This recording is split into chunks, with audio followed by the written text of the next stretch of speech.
आज स्वामी विवेकानंद यांच्या जयंतीनिमित्त मी थोडक्या शब्दात बोलणार आहे। सर्वप्रथम मी माझा परिचय देतो। मी चैतन्य बाळासाहेब घातडक, वर्ग 8 कोलेश्वर माध्यमिक विद्यालय अंबाजोगाई। माननीय अध्यक्ष, सर्वप्रमुख पाहुणे व शिक्षक शिक्षिका व माझ्या प्रिय बंधू व बहिणींनो, आज 12 जानेवारी राष्ट्रीय युवा दिवस म्हणजे स्वामी विवेकानंद यांची जयंती।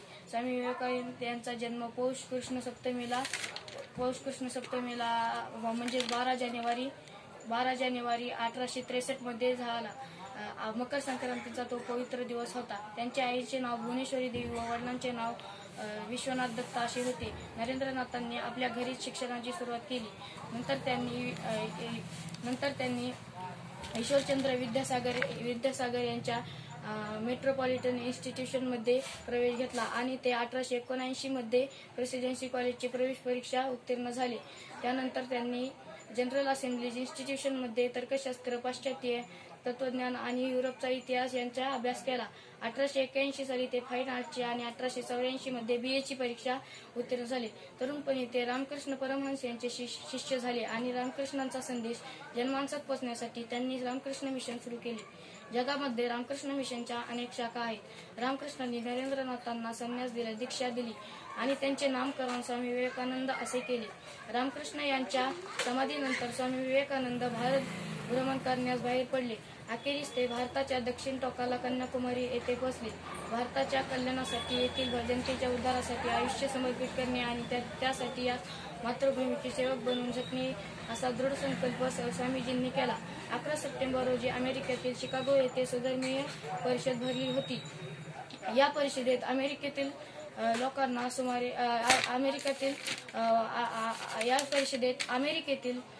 माझ्या बंधू व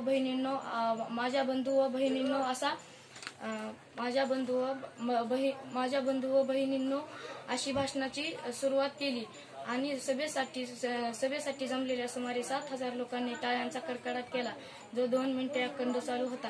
या परिषदेत विवेकानंदांनी सनातन धर्माचे प्रतिनिधित्व करताना वेदांतावर आणि भारतीय संस्कृतीवर व्याख्यान दिले।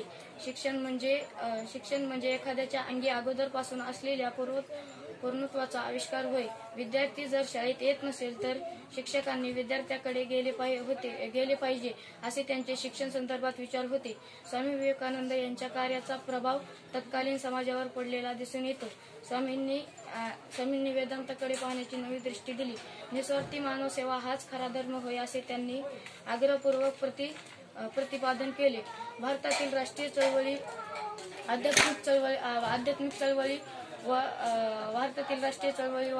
चळवळी यांच्या प्रत्यक्षरित्या त्यांची प्रेरणा होती व आहे। पाश्चात्य जगात भारताच्या आध्यात्मिक व सांस्कृतिक क्षेत्रातील दूत म्हणून त्यांची भूमिका बजावली असे या थोर विचारवंताने शुक्रवार दिनांक 4 जुलै 1902 रोजी कोलकात्याजवळील बेलूर मठात समाधी घेतली। धन्यवाद।